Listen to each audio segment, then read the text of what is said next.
That's a C. And using this oscilloscope, I can get a picture of that note. So I can actually see the sound wave.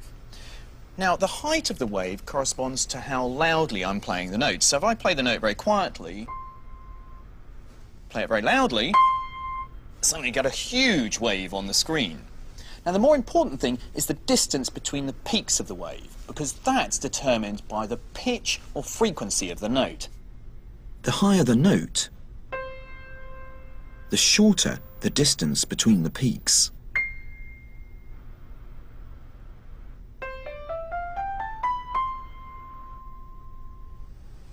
Now look what happens when I play a C. And compare that with the same note, a C, but an octave higher. Something rather surprising emerges, because now you can see that the higher note has twice as many peaks as the lower note, which means the frequency of the high C is twice that of the low C. And this happens whatever two notes you choose. Provided they're an octave apart, then their frequencies are going to be in this 1:2 ratio.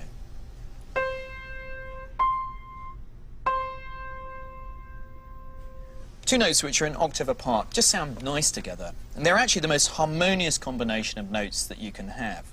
And that's because 1:2 is the simplest possible frequency relationship.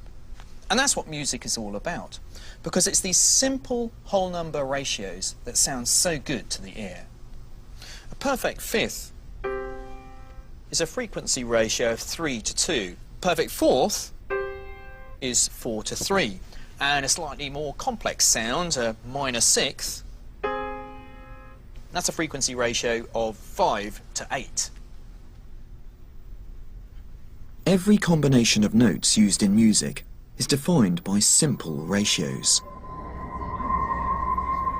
Although we might not be aware of it, these numerical rules underpin everything from the simplest song to the most elaborate symphony.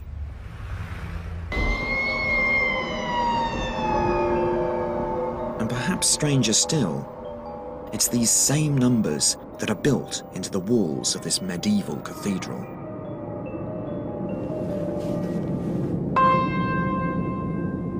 Two notes which are an octave apart are going to be in this 1:2 ratio.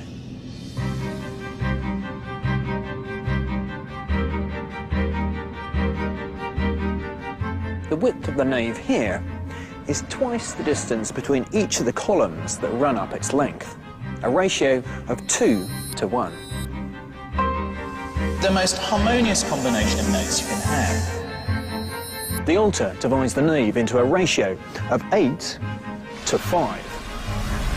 Minor sixth, 8:5. Perfect fifth, 3:2.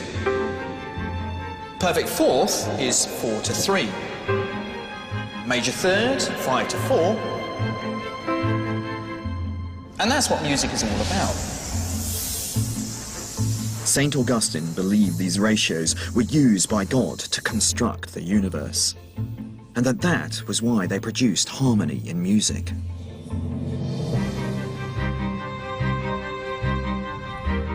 By constructing their cathedral using the same ratios, the clergy at Chartres hoped to echo God's creation. This entire place is a symphony set in stone. Using the code's numbers has created a building of awe-inspiring beauty.